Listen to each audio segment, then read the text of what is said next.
प्यारे बच्चों, कैसे हैं आप लोग? उम्मीद कर रहा हूँ कि आप लोगों की पढ़ाई बहुत ही अच्छी चल रही होगी, है ना। अभी बिल्कुल पढ़ाई का एकदम माहौल बना हुआ है। तो आप लोग ज्यादा से ज्यादा मेहनत कीजिए, ज्यादा से ज्यादा प्रैक्टिस करिए, क्वेश्चन की प्रैक्टिस ज्यादा से ज्यादा करिए। ठीक है। देखो बच्चों, आज मैं आप लोगों के लिए लेके आया हूँ इम्पोर्टेंट टॉपिक। लास्ट जब हम लोगों ने डिस्कस किया था गॉस थ्योरम। तो आज मैं लेके आया हूँ आप लोग के लिए एप्लीकेशंस ऑफ गॉस थ्योरम। ठीक है। एप्लीकेशंस ऑफ गॉस थ्योरम बहुत इंपॉर्टेंट एप्लीकेशंस हैं गॉस थ्योरम की। पूरा गॉस थ्योरम ही इंपॉर्टेंट है। एंड उस एप्लीकेशंस में आज मैं आपको जो समझाने जा रहा हूँ वो है हमारे पास electric field due to uniformly charge thin sheet. किसी यूनिफॉर्मली चार्ज थिन शीट के लिए इलेक्ट्रिक फील्ड कैलकुलेट करना। ठीक है। बहुत सिंपल सा डेरिवेशन है, बहुत इजी स्टेप्स में आप लोग समझे। देखिए, मान लो हमारे पास एक यूनिफॉर्मली चार्ज थिन शीट है। ठीक है। हमारे पास एक यूनिफॉर्मली चार्ज हमारे पास मान लो एक यूनिफॉर्मली चार्ज थिन शीट है।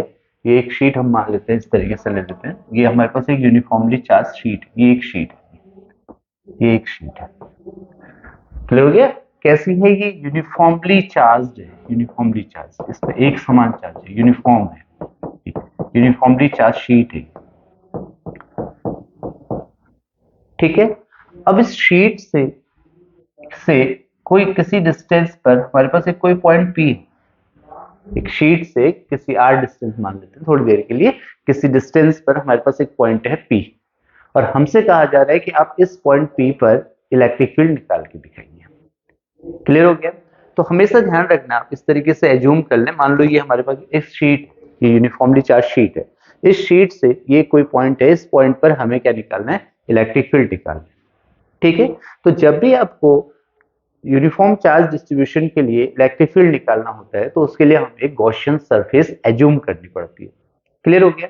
अब ये अगर हमारे पास एक शीट है, तो इस पॉइंट पर हमें इलेक्ट्रिक फील्ड निकालना है, तो हम यहाँ पर एक गॉसियन सरफेस एज्यूम कर लेंगे।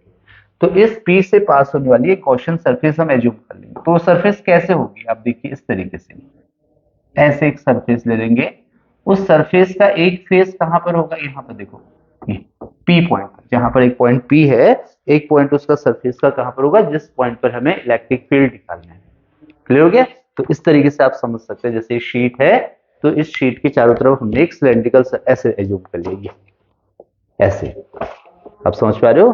तो ये जो फेस है ये कहां पर होगा? जिस पॉइंट पी पर हमें इलेक्ट्रिक फील्ड निकालना है। ठीक है। अब ये थिन शीट है, तो इसमें इलेक्ट्रिक फील्ड लाइंस अगर इधर को जाएंगी तो इलेक्ट्रिक फील्ड लाइंस इधर को भी जाएंगी। तो इसके दोनों तरफ हम एक सिलेंड्रिकल सरफेस एज्यूम कर लेंगे, एक ऐसा सरफेस जो एक तरफ तो इस शीट को इनक्लोज कर रहा हो और ये दूसरा फेस है। ठीक है। जैसे एक फेस इधर ले लिया हमने और ऐसे दूसरा फेस हम इस साइड ले लेंगे, ये ऐसा एक फेस बनेगा। क्लियर हो गया? इस शीट के चारों तरफ हमने एक क्या ले लिया? क्लोज्ड गॉसियन सरफेस ले लिया। तो वो गॉसियन सरफेस इस तरीके से आपको कुछ दिखेगा, जैसे ये देख पा रहे हैं, ऐसे। ठीक है। अब इसके लिए हम इलेक्ट्रिक फील्ड निकालने के लिए हम क्या करेंगे? जैसे देखो, यहां से इधर को इलेक्ट्रिक फील्ड जाएगा, इस पॉइंट पर अगर आप देखेंगे तो इलेक्ट्रिक फील्ड की डायरेक्शन इधर को होगी और एरिया वेक्टर की डायरेक्शन इधर को होगी, ऐसे।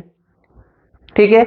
और इसी का हम इस साइड में देखेंगे, यहां से देखो इस फेस की तरफ को देखेंगे, तो यहाँ पर इसका इलेक्ट्रिक फील्ड जो होगा वो इस डायरेक्शन में होगा, ई। और इसका एरिया वेक्टर भी इस डायरेक्शन में होगा। क्लियर हो गया? तो हमने इस शीट के दोनों तरफ एक गॉसियन सरफेस ले ली।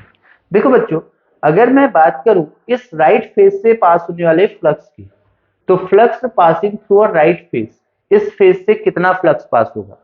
इस फेस से जो पास होने वाला फ्लक्स होगा वो सरफेस इंटीग्रेशन ई डी ए के बराबर होगा। किसके बराबर होगा? ई डी ए के बराबर, ई डी ए के बराबर, यानी कि ई डॉट डी ए के बराबर। डी ए का मतलब D is the area of the surface. अब अगर हमें पूरी शीट के लिए निकालना है तो बच्चों हम इसी को लिखेंगे E d A cos zero का integration, surface integration. Cos zero क्यों हुआ? देखो इलेक्ट्रिक फील्ड भी इस डायरेक्शन में है, एरिया वेक्टर भी इस डायरेक्शन में है, तो इसी को लिखेंगे phi R is equal to E. देखो बेटा, E electric field, d A integration of d A किसके बराबर हो जाएगा? ए के बराबर हो जाएगा। इसको हम कह देंगे इक्वेशन नंबर फर्स्ट। ठीक है। अब ऐसे ही इस फेज से पास होने वाला फ्लक्स क्या हो जाएगा? Similarly flux through a left face, through a left face कितना हो जाएगा? Five L is equal to, देखो इलेक्ट्रिक फील्ड उधर की तरफ को है, एरिया वेक्टर भी इधर को है, तो कितना हो जाएगा? वो भी हो जाएगा E इंटू ए के बराबर, इक्वेशन नंबर सेकेंड। क्लियर हो गया? Electric flux is a scalar quantity, तो क्या हो जाएगा, नेट फ्लक्स कितना हो गया, net flux phi is equal to flux through a left face plus flux through a right face. Flux is a scalar quantity, देखो E A plus E A, that is phi is equal to twice of E A, इसको हम equation number third मान लेते हैं। Okay, but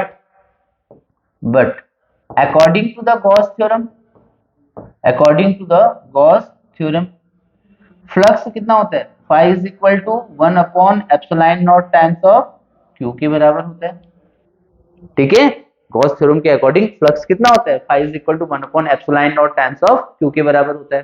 ठीक है, तो अब आप इन दोनों इक्वेशन को, इसको हम इक्वेशन नंबर 4 मान लेते हैं। इस इक्वेशन थर्ड और फोर्थ को कंपेयर कर दो, देखो यहां से हमारा फ्लक्स आ रहा है phi is equal to twice of E A, और इधर हमारे पास फ्लक्स आ रहा है phi is equal to 1 upon epsilon not times of Q के बराबर। सो दोनों को अगर हम कंपेयर कर दें तो क्या हो जाएगा, twice of E A is equal to Q upon epsilon not. Okay, इसी को हम क्या लिख सकते हैं, फर्दर क्या लिख सकते हैं, हम इधर देखें तो E इज इक्वल टू क्या लिख सकते हैं, Q अपॉन 2, ठीक है, 2 एप्सिलॉन नॉट इंटू ए। ठीक है, अब Q upon A charge per unit area is called surface charge density, तो इसी को हम लिखें E is equal to sigma upon 2 epsilon not. Clear हो गया? तो ये तो हो गया क्या, electric field due to uniformly charge thin sheet. किसी थिन शीट के लिए जो इलेक्ट्रिक फील्ड आएगा वो कितना हो गया, E is equal to sigma upon 2 epsilon naught. अब electric field is a vector quantity, तो E is equal to sigma upon 2 epsilon naught. अब इसकी डायरेक्शन क्या होगी, normal to the field, normal to the surface, surface के normal, तो यहाँ पर हम लगा देंगे क्या, n क्या, तो ये जाएगा electric field due to uniformly charge thin sheet. कई बार क्वेश्चन में पूछा जाता है प्रूव दैट या show that it is independent of, किससे, डिस्टेंस से। देखो कहीं डिस्टेंस आ रहा है फॉर्मूले में, नहीं, तो इसका मतलब electric field near a uniformly charge thin sheet के नियर इलेक्ट्रिक फील्ड क्या होता है, डिस्टेंस पर डिपेंड नहीं करता है। ठीक, तो अब अगर आप इसके लिए हम ग्राफ प्लॉट करने लगे तो ये हमारे पास हो गया इलेक्ट्रिक फील्ड E, एंड ये हम ले लें इसको डिस्टेंस ले लें, भाई ये डिस्टेंस पर डिपेंड नहीं कर रहा है, तो इसका ग्राफ कैसा आएगा, ऐसा आएगा। ये दिखा रहा है कि E is equal to sigma upon 2 epsilon not. ठीक है, ये हमारे पास क्या है, कांस्टेंट है। ओके, तो इस तरीके से आपके पास क्या आ जाता है, डेरिवेशन आ जाता है electric field due to the uniformly charge thin sheet के लिए। ये इसके लिए ग्राफ हो जाएगा, इलेक्ट्रिक फील्ड एंड डिस्टेंस के बिटवीन का ग्राफ हो जाएगा। ठीक है, आप लोग समझ पा रहे हैं मेरी बात? तो ये इस तरीके से एक डेरिवेशन हमारे पास electric field due to uniformly charge sheet के लिए हो गया। ठीक है, इसके भी फिर क्वेश्चंस बनते हैं अगर हमारे पास दो पैरेलल शीट्स को, आप लोग ट्राई करके देखिएगा, सपोज वी हैव 2 पैरेलल। ठीक है, क्वेश्चंस मैं आपको दे रहा हूं, आप लोग ट्राई करिए, नहीं आएगा तो आप मुझे कमेंट करके बताइएगा, मैं उसमें आपको एक्सप्लेन कर दूंगा। देखो आपके पास 2 शीटें दी हुई है सपोज, ठीक है, बोर्ड का ही क्वेश्चन है। This is the first sheet, uniformly charge thin sheet, इसकी सरफेस चार्ज डेंसिटी है plus sigma, okay, and it is another charge sheet, इसकी सरफेस चार्ज डेंसिटी है माइनस सिग्मा। ठीक है, आप लोग करके देखिएगा, नहीं आएगा फिर बताइए मुझे। तो ये हमारे पास एक पॉइंट है, ये फर्स्ट रीजन है, ए मान लेते हैं इसको, it is a second region B, and it is a third region C. और आपसे क्वेश्चन में कहा जाएगा 2 यूनिफॉर्मली चार्ज थिन शीट्स, ठीक है, with surface charge density plus sigma and minus sigma are placed parallel. ठीक है, find the direction and magnitude of electric field at the point A, B and C as shown in figure।